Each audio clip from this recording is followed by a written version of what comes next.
大家好，我是李总新聘的助手佳佳，这是我第一次跟大家見面，請多多指教。說回正題，李總的雅居樂凱茵雲頂視頻剛做好了，有請大家慢慢欣賞。其實如果一個住宅翻到去有一個安全感咧係唔錯，因為你知道啦，香港好多年前咧，即係講翻我細路嗰個時候咧，我成日希望媽媽，因為我媽走出去咧就係車衫嘅，就攞啲嘢翻屋企車，跟住咧就做完之後咧抌翻。咁所以咧，我認為咧最好係有齊保安啊，甚至乎係光線充足啊，翻到嚟咧有升降機啊咁樣。咁呢個咧係我覺得一個屋企裏邊揾食嗰個又好，或者讀書嗰個又好，翻到屋企有一個安心嘅格局咯。我就係覺得呢個格局係最好。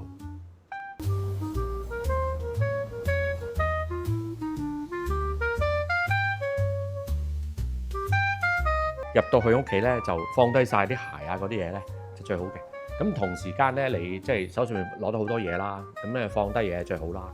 其實我依家屋企咧都有個嘅小櫃仔，咁裝晒好多鎖匙啊，或者臨出門口一定唔可以唔拎嘅嘢，電話啦、手錶啦、甚至係充電啦咁樣，咁嗰啲咧都擺喺嗰個格就最好啦。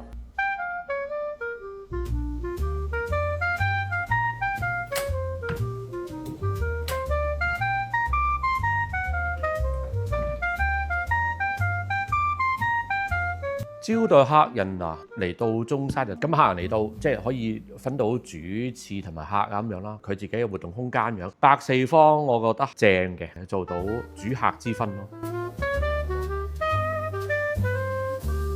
我細個就冇啦，住廉租屋，客飯廳其實似冇就還有嘅，不過我爸爸咧就好堅持一樣嘢，個廳一定要擺張梳化喺度，一塊木板。斜拼跟住有幾個框咁樣，咁啊整出嚟啫嘛，嗰個硬刮刮咁樣嘅，但係佢都堅持一定要有個梳化。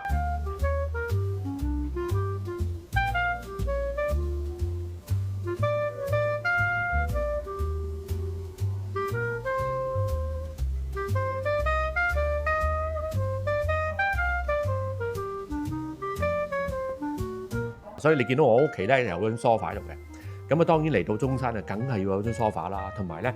客廳一定要擺張梗嘅台，有張飯台，擺晒啲碟碟碗碗喺度咁樣。因為我覺得一個屋企如果冇咗客廳飯廳嘅話咧，其實唔似屋企。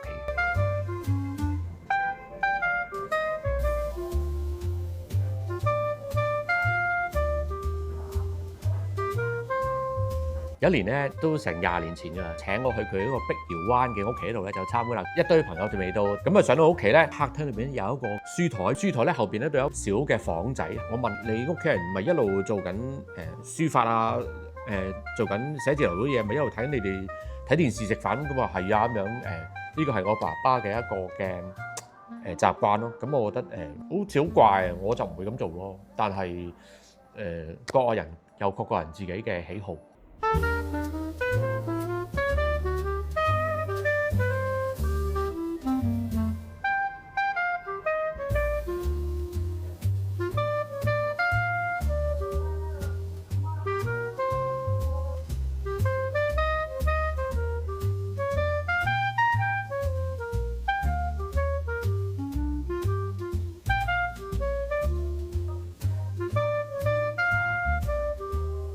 香港做乾濕分離，香港爭廁所啊，中半親嚟一次啊，真係。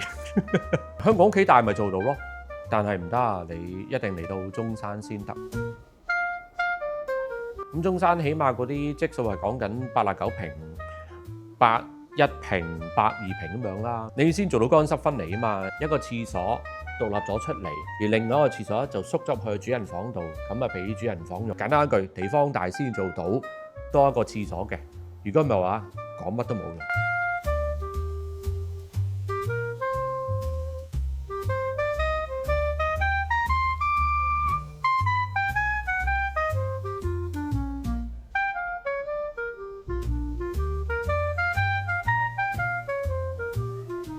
咁我香港咧有一位朋友咧，好中意玩 HiFi 嘅，落晒簾，高音純、中音準、低音勁 CD 碟啊，乜鬼都擺晒落嚟。到中山就可以做一啲純音樂或者試聽房，咁啊滿足到各位朋友仔呢一種玩 HiFi 呢個要求。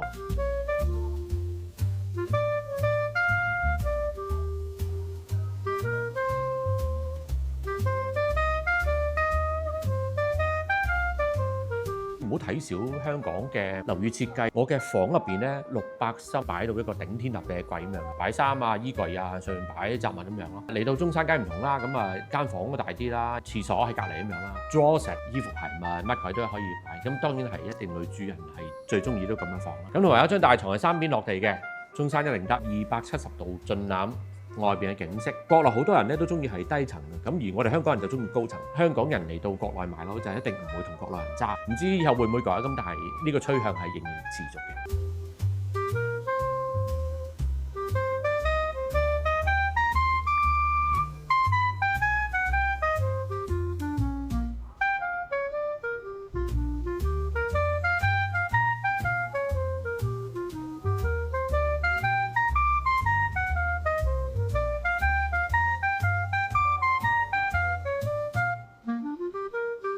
这次的视频到此为止，有疑问就提出来吧，我佳佳和李总一定努力解答。